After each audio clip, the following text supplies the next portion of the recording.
et elle va clore le bal des candidates inscrites à cette 62e édition de l'élection de Miss Tahiti. Il s'agit de Veiterupe Yorana. Yorana Emere et Yorana la Polynésie.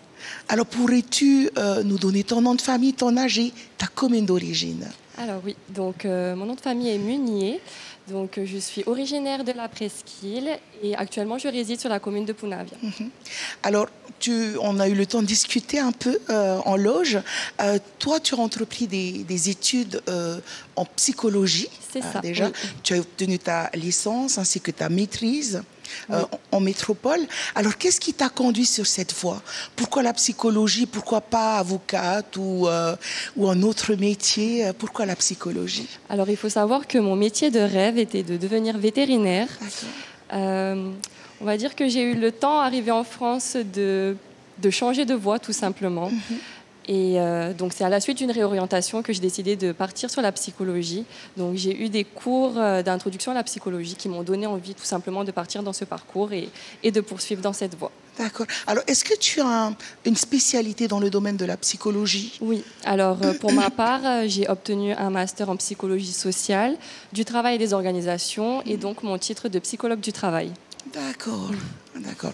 Alors, on va avancer avec toi pour en savoir un peu plus sur toi. Quelle est la cause ou quelles sont les causes qui te tiennent à cœur et que tu souhaites défendre si tu deviens ambassadrice? Alors, pour ma part, il y a deux causes que j'aimerais mettre en avant. Donc, la première, c'est la cause animale. Par cause animale, j'entends tout ce qui est relatif à l'abandon et à la maltraitance qui sévissent ici à Tahiti. Je ne dirais pas en Polynésie parce que je ne sais pas trop comment ça se passe dans les autres îles. Donc là, je pars que sur Tahiti. Je trouve que c'est l'une des problématiques à laquelle on fait face. Et comme je le disais auparavant, voilà, Tahiti, c'est une carte postale, mais nous avons aussi notre lot de problèmes quotidiens. Et je pense que la cause animale en fait partie, tout simplement. Et il suffit juste de faire un tour de l'île et de regarder un peu ce qui se passe en dehors pour voir l'ampleur des dégâts, si je puis dire. Et ma deuxième cause, ça serait tout simplement la lutte contre le cancer. C'est une cause qui me touche personnellement, étant donné que dans ma famille, nous avons été particulièrement touchés par ça. Plusieurs membres ont été atteints de cette maladie, dont mon père, qui malheureusement n'a pas survécu. Donc il avait eu un cancer de la peau. Et en parlant de cette cause, ça serait une manière pour moi de lui rendre hommage, tout simplement. En tout cas, merci de ton courage. Merci. C'est jamais évident de parler de quelqu'un qu'on a perdu, un être cher. Oui. Alors, pour rester sur les causes que tu défends, il y a des associations, il y a des forces vives qui mettent en place des actions d'accompagnement ou de soutien, que ce soit pour la cause animale ou le cancer. Est-ce que tu as une idée, faire une proposition pour venir justement soutenir ou renforcer peut-être toutes les actions de prévention qui sont mises en place et par les institutions et par le milieu associatif? Alors, je pense que déjà, peut-être mettre un petit peu plus l'accent sur tout ce qui est publicitaire, déjà pour les animaux, parce que c'est vrai qu'on n'en voit pas du tout. On n'en voit pas du tout, c'est vrai. Pas du tout. Après, de mon côté, à mon échelle, je pense que ce que je pourrais faire, c'est tout simplement utiliser la petite notoriété que je peux avoir avec Miss Tahiti pour relayer en fait ce que les associations mettent déjà en place, comme pour les animaux, je pense aux journées d'adoption. Et pour tout ce qui est cancer, il y a l'ICPF, donc le premier institut de lutte contre le cancer, qui pas plus tard que le week-end dernier, a mis en place une journée de dépistage pour le cancer de la peau. Donc si je peux relayer ça à travers les réseaux sociaux pour encourager les personnes à aller se faire dépister. Je sais qu'en général, ici en Polynésie, on est assez, réfractaire. Oui, réfractaire, on a peur, oui. Il y a la pudeur aussi. C'est ça. Que ce soit pour les femmes ou les hommes. Hein. Oui.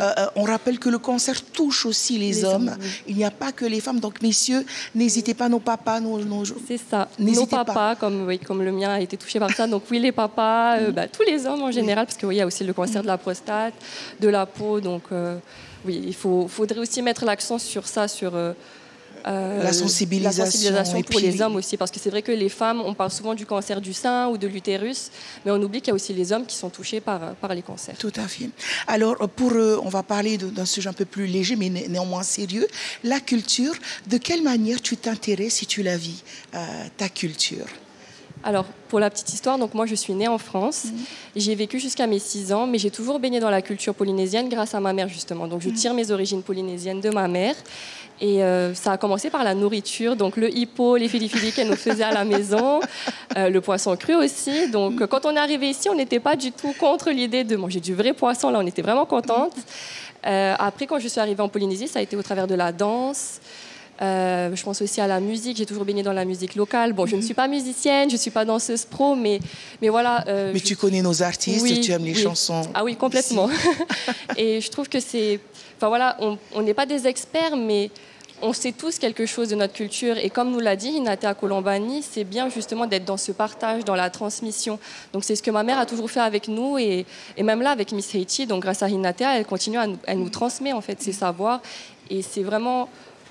C'est, comment dire... gratifiant pour moi de pouvoir côtoyer des personnes qui sont passionnantes et passionnées par ce qu'elles font et par la culture polynésienne comme Hinatea. Alors, je vais te laisser adresser un message aux téléspectateurs, celui que tu souhaites, et en leur rappelant de voter pour toi. D'accord.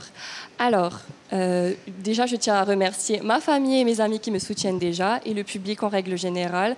Donc, si vous souhaitez me soutenir, vous pouvez envoyer le numéro 10 par SMS ou me suivre à travers mes réseaux sociaux, donc Facebook, Instagram et TikTok. Maruru, Vaitirupe, Maruru à toutes les deux.